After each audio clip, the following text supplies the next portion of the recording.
श्रीराम समर्थ. समर्थांनी एक सुंदर असा बोध आपल्यासाठी प्राप्त करून दिलेला आहे. आयुष्यामध्ये आहे ना, नकार सुद्धा स्वीकारायला शिका. आपण प्रत्येक गोष्ट पॉझिटिव्ह सकारात्मक दृष्टीने पाहत असतो. नकारात्मक विचार डोक्यामध्ये मनामध्ये येत असतात, परंतु कोणी नकार दिला की आपण हरलो असं होत नाही. त्या नकारामध्ये बघा, प्रत्यक्षपणे स्वीकारणं हे खूप महत्त्वाचं आहे. कारण यामुळे आपल्याला प्रगतीसाठी नवीन संधी आणि अधिक चांगल्या मार्गाचा शोध घेता येतो. कारण का भाग दिलेला आहे. आपण प्रत्येक गोष्टीमध्ये होकार देत असतो, परंतु समोरची व्यक्ती आपल्याला ज्या वेळेला नकार देते ना, त्यावेळेला आपलं मन बघा कुठल्याही गोष्टीमध्ये लागत नाही. का? कारण समोरच्या व्यक्तीने आपल्याला नकार दिला म्हणून. आयुष्यात फक्त एवढंच आहे का हो? फक्त नकारावर आपलं आयुष्य आहे का? त्यांनी नकार दिलेला आहे, मग आपण सिद्ध करायचं आहे. आपण आपल्यामध्ये स्वतःहून बदल करणं खूप गरजेचं. त्यांनी नकार दिलाय ना, देऊ दे, परंतु कायापालट करणं प्रत्यक्षात आपल्या हातात असतं. नवीन संधी आपल्याला प्राप्त होत असतात, नवीन मार्ग आपल्याला प्राप्त होत असतो. एका नकारामध्ये बघा प्रत्यक्ष आपलं आयुष्य बदलत जात असतं. कारण नकार म्हणजे अंतिम क्षण असून बघा, आपण असं विचार करतो ना, नकार म्हणजे अंतिम क्षण. अजिबात नाही आहे. तो अंतिम क्षण नसून तो एक नवीन सुरुवात असते. आपल्याला वाटतं की नकार दिला की संपलं, आता आयुष्यात पुढे काहीच मजा नाही आहे, काहीच आनंद नाही आहे. काय हो, एवढंच फक्त आहे का? तुम्हीच विचार करा. स्वतःहून स्वतःला विचारा. आपल्याला ज्या ज्या व्यक्तींनी आपल्याला नकार दिला ना, त्यांचा विचार फक्त एकदा मनामध्ये आणायचा आणि कोणत्या गोष्टीमुळे आपल्याला नकार दिलेला आहे ना, ती गोष्ट आपण सिद्ध करून दाखवायची. त्यांना बोलायला जायचं नाही, तुम्ही मला नकार का दिला, माझ्यात काही कमी आहे, काहीच नाही. उलट प्रत्यक्षात आपल्याला नकार देण्याचं कारण म्हणजे आपल्यामध्ये होणारा बदल. हा त्यांना बघा प्रत्यक्षपणे अनुभवता आला पाहिजे.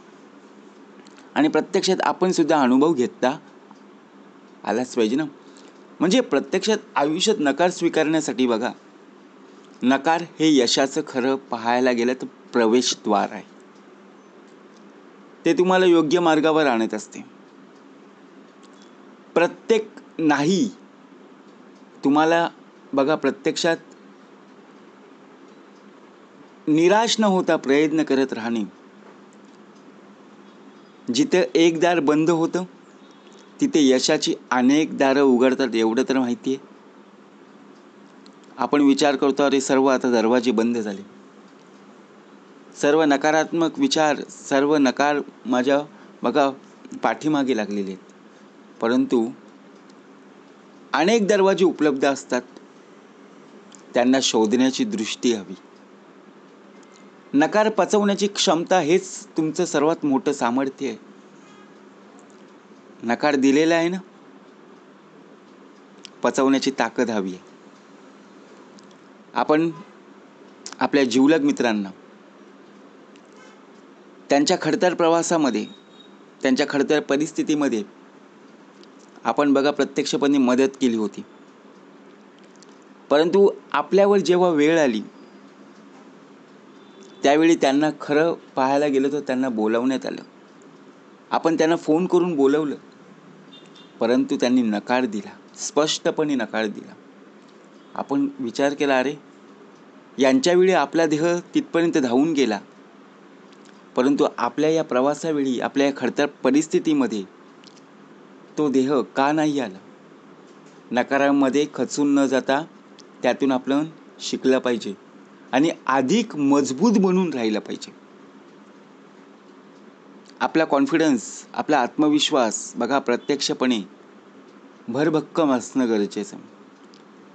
जर आत्मविश्वास तुमचा डळमळीत असेल मग त्याला कोणीही विचारणार नाही. कारण आपलं मन चंचल असतं आणि त्यामध्ये जर आत्मविश्वास बघा डळमळीत असेल ना, तर आपण एका पायावर उभे राहूच शकत नाही. मग दुमत होतात. आपल्याला 2 पाय आहेत परंतु मन एका जागेवर राहत नाही. मग मतं बघा प्रत्यक्षपणे, बरोबर की नाही, या मतावर आधारित, त्या मतावर आधारित, मग असं होतं. समर्थ म्हणाले, एका गावात एक शिल्पकार होता. त्याने अनेक दगडांमध्ये आपला जीव ओतून त्यांना सुंदर मूर्तीचे रूप दिले. जंगलामध्ये खूप दगडं असायची ना, त्या भल्या मोठ्या दगडांचं बघा रेखीव कोरीकाम, आणि पण एक मोठा दगड त्याच्या हातून निसटून पडला. अनेक दगडं होती परंतु ज्या वेळेला मोठा दगड त्याच्या हातून निसटला आणि त्याच्या डोक्यात लागला, त्याच्या डोक्याला लागलं, तो दगड इतका कठीण होता की त्याचे 2 तुकडे झाले. विचार करा, दगडाचे सुद्धा 2 तुकडे झाले.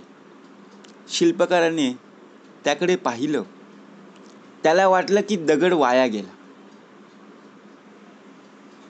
पण काही दिवसांनी त्याचं लक्ष त्या 2 तुकड्यांकडे गेलं.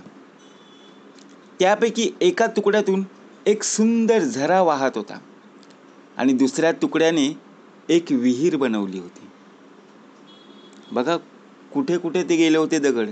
प्रत्यक्षात जर पाहायला गेलं तर शिल्पकाराला समजलं की नकार आणि अपयश कधी कधी आपल्यासाठी चांगलेच असतात.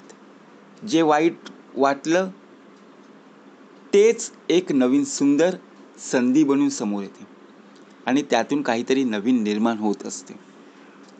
आता एवढा भला मोठा दगड प्रत्यक्षात नदी ठिकाणी बघा, जिथे झरा वाहत होता त्या ठिकाणी पोहोचला, आणि दुसरं म्हणजे जिथे विहिरीचं काम चालू होतं त्या विहिरीपाशी तो जाऊन बसला.